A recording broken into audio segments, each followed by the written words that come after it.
All right, I've got to jump to our next segment, which is we're going to start to bring people onto this show. I can call it a show now because Jonathan referred to the callers calling into the show. We have Kevin Coulter, who, Kevin, do me a favor, put your camera on. So, Kevin, if you don't know him, why don't I let you tell everybody who you are, and we're just going to talk to Kevin and get a little sense of where he comes from and what he's seeing out there right now, and let you get to know him a little better. Sure. So a lot of you on the call know who I am because I started in Minneapolis as an agent, and after 3 years, Kent Nielsen offered me the job in Denver as a sales director, so I moved out there and built the team out there and had a good time out in Denver. And then Kent called me one day and said, "Do you want to move to Phoenix?" So I said, sure. So I'm here in Phoenix now as a sales director running the market out here. I got into the property management in 2004. I had a small business. We took care of high-end vacation homes, and we didn't rent them because our owners didn't need the money. These were the kind of homes where they would come for 2 weeks out of the year. So it was high-end property management I did for almost 10 years. And then that led into Florida, moved to Florida. One of my clients actually had a home in Venice, and he was a broker. And he said, "Kevin, you got to get into property management. It's hot right now on the leasing side." So I took his advice, moved to Florida, started with Berkshire Hathaway there in their rental division, and worked with investors, single family rental investors. Did that for 3 years, top producing agent, 6 figures. And after my 3rd year, I get a call from one of my buddies in Minnesota who was using Renters Warehouse. He's like, "Man, you got to check this company out." So I flew back one Christmas, I think it was in 2014, and I just popped into Renters Warehouse. I just walked right in, no appointment. I just walked in and I said, "Hey, I'm here on vacation. I heard a lot about your company. I'd love to move back to Minnesota, get closer to my family, and I'd love to work for you guys." And the office lady said, "Well, you need an appointment." I said, "I don't have an appointment. I'm only here for a couple days." She said, "Well, you need an appointment." So just as I was turning around, Mitch was walking by. He was the sales director at the time, and the office manager asked Mitch if he had 5 minutes, and Mitch said he did. So rest is history. I ended up giving up that nice job in Naples, Florida, office on 5th Avenue, 6-figure top producing agent there, to come to Renters Warehouse. So I saw the big picture of Renters Warehouse, loved what they're doing before we were even selling, of course. So did that, and 3 years in Minneapolis, and then year and a half in Denver, and now just over a year here in Phoenix. So so you're doing great things here, obviously, right? Everything you've been asked to do, you've nailed it, and we've thrown more things at you, including coming on this show and being interviewed today. You killed it in Denver, and then you came he brought you into Phoenix because Phoenix needed a shot in the arm, big market, really important market, and there was a transition. We needed to make sure that the leader we brought in was able to fill the shoes of the one who had left, and that you really could take it and run with it. Can you share with everybody what any kind of philosophical things of how, because you are a very hands-on guy, okay, in almost every way, and so you coach the advisors in your office that are willing to, you dig in with them, and maybe you could just kind of share with everybody your approach to that. Yeah.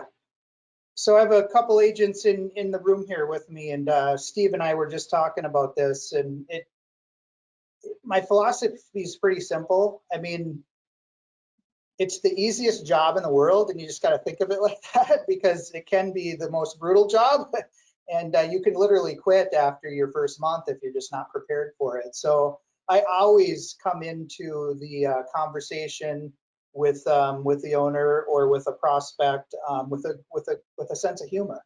It's just like, throw on my Coors shirt and crack a beer and have a conversation. I've always been like that, even in my small business when I was dealing with CFOs of Fortune 500 companies. It's just the human nature makes them feel comfortable. So I try to train that philosophy here at all my agents. Hey, just pretend you're cracking a beer with them and treat them like one of us, because that's really how they want to be treated. So that is probably the biggest thing, is just knowing how to just to relate to people. You know, I always say there's never a problem, there's only a solution. You know, a lot of people get so worked up on the problem and they get all, it's a problem. I'm like, hold on a second, there's no problem here. There's a solution. Let's move to the solution. So that's a good thought process that I've had, you know, forever. And just being part of, you know, being an agent definitely helps, I guess. It Right. helps me anyway as a sales director because I can relate so much to them. And, you know, I've went through some stuff as an agent that I don't ever want them to go through. So I share with them the stories of all the stuff, the mishaps that I've made and the mistakes, so they don't have to go through that. Because, you know, like I said, one mistake in this job and it'll ruin you. It'll be like, I'm done. I can't do this anymore. So I try to coach and train my agents on avoiding, you know, those mistakes that I made. And we have a great culture here. We got a lot of awesome agents. It's super fun environment. As you know, we've been really hammering the buy sell transactions. A lot of it is our inventory, and a lot of it is we're keeping the management. And you know, it all starts with kind of that conversation ahead of time on the renewal. And you know, if we hear an inkling of the owner, like, you know what, I'm really kind of wanting to sell, well, then the conversation shifts, and well, here's what we can do for you. You know, lower commission for the owner, both sides. We've been having tenants buying properties. We've been having investors buying tenant occupied properties. We've been having investors buy new builds, placing tenants in there. So we kind of been just really clicking on all cylinders here. You If you guys are ask, doing a great job. You're doing a great job of proving the concept, and that's happening in a lot of places in the company. But in particular, you and your team are out demonstrating. Like, I like the fact, I didn't know this about you, that part of the, you know, the crack a beer kind of attitude, the laid back attitude, because it makes sense, right? People that are coming to us might be stressed out and frustrated about being their own manager, or they're stressed out and frustrated about their former manager. And then they meet somebody who's in property management and you're not wound up tight, right? You're laid back. I didn't know that about how you approach the sales thing, but it makes sense, right? People are looking, like, these guys seem like they're calm, cool, and collected, and managing property is anything but calm, cool, and collected. So I could see that being the ideal way to convert somebody, of being like, hey, we got this. This is not a problem. Like, it's tough for you because we're gluttons for punishment. We like it. Well, we'll take care of it, you know? And do you find when you're working with agents, not everybody necessarily adopts that vibe really easily, right? Some people, just, it takes a little time to get comfortable. Are there any tips and tricks that you teach them, dialogues, any kind of one-liners, that anything that you use with somebody who is like, you could see them going into these meetings and they're being a little too uptight and they're not getting the conversion? yeah, I mean, the first thing that I trained and that I did as an agent, and again, everything I learned was from top producing agents, whether it was at Berkshire or Renters Warehouse. I learned a lot of great things from a lot of agents, including, you know, Bob Phelan, Mark Hansen, Sean Clark. You know, I remember asking Bob one year when I just started, he was cranking out like 9, 10 deals a month. And I said, how do you do it? And Bob said, well, you know, you're not a real agent until you start cranking out 9, 10 deals a month. But so I've just learned a lot of great things. But one of the things that I say right when I get to a property, if I'm doing a rent analysis or a sales analysis, is basically, hey, I'm here to educate you on how kind of the whole process works. And that way you can make a good decision whether this is a good fit or not. And I can just see the weight coming off their shoulders when I used to say that, because you're pushing, you're not selling, you're getting them to buy a very valuable service. And our service it kind of sells itself, which is pretty cool. You know, it's a really easy sale. We're not selling widgets that really no one knows what to use them for and why they buy them. You know, my cousin sells auto parts, and I swear he's got the hardest job in the world selling auto parts. But you know, it kind of sells itself. So, but yeah, a lot of one-liners use all the time. You know, Mark Hansen, you know, has a great strategy for listing the property at a little lower price, and getting the door banged down and picking from the litter, instead of listing it high and having to settle for the one guy that comes through in the month. So I bring that up and I tell the owners, hey, I got a good strategy.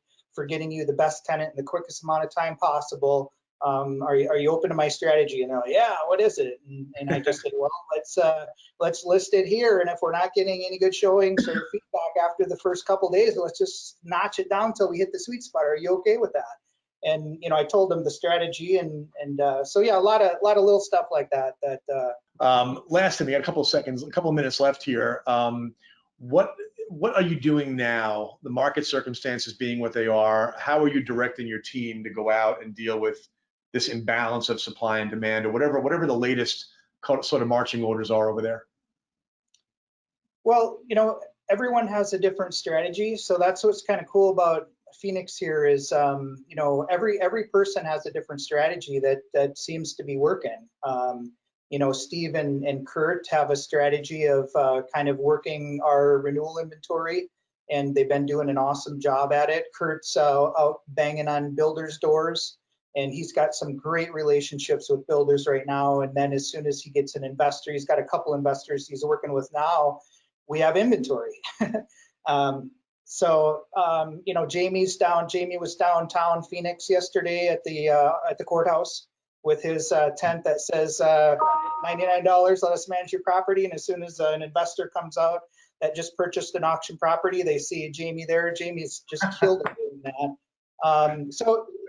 Every agent has a little bit different strategy. I mean, if I were to tell them, hey, this is how we're doing it and this is the only way to do it, I mean, that would be a disservice, to our agents. You got to just kind of really let them kind of carve out, teach them the 20 different ways to do it, and then say, hey, try all 20 different ways and pick the best one that works. Well, I agree with that. That's what we try to do here all year long, is just air out ideas that we have, ideas that people on the call have, and give people a whole buffet to choose from. You can make your entire career on for rent by owners. You can make your entire career on 1031 buyers and builders, and you can, or have your career be the blocking and tackling, but you double down on you double up your production because you find some angle, some twist that just fits you. And that's why one of the things that we have here that I'm excited about, and what caused me to actually think about having you on, is that I can't believe I'm here a year and a half, and it's the first time I'm really celebrating our sales directors. I think you guys know I love you, but I haven't said it out loud. All right, so I'm actually going to ask everybody to, wherever you are, give a little round of applause for your sales directors. These guys work hard, and they've got, I'm Mr. Nice Guy over here, but they know the other side of me where we're driving initiatives, and I seem to always be coming up with more things to pull at their time. And luckily, these guys are pretty open with me. I hope that they are, because they do feedback when we're pressing too hard on too many different priorities. But it's a big advantage for our company to have people like this here that I know that Kevin wakes up every morning and wants to make a positive impact in the careers of his agents. And so you hear when he talks about everybody's different, so he wants to try to understand what makes each person tick and then help nudge them towards trying things to look for that breakthrough, or those breakthroughs that all of a sudden take the career to a whole new level. A lot of people in real estate don't have that, right? The managers are only there to basically, there's 100 agents in the office, and they're just there to make sure that nobody, gets into a brawl in the aisle, right? They're not mentoring.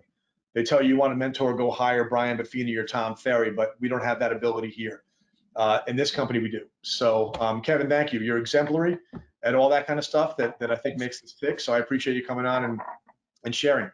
You got it, Greg. Right. Thank you. We also have a lot of fun here, Greg. That's the key to success. We have too much fun down here.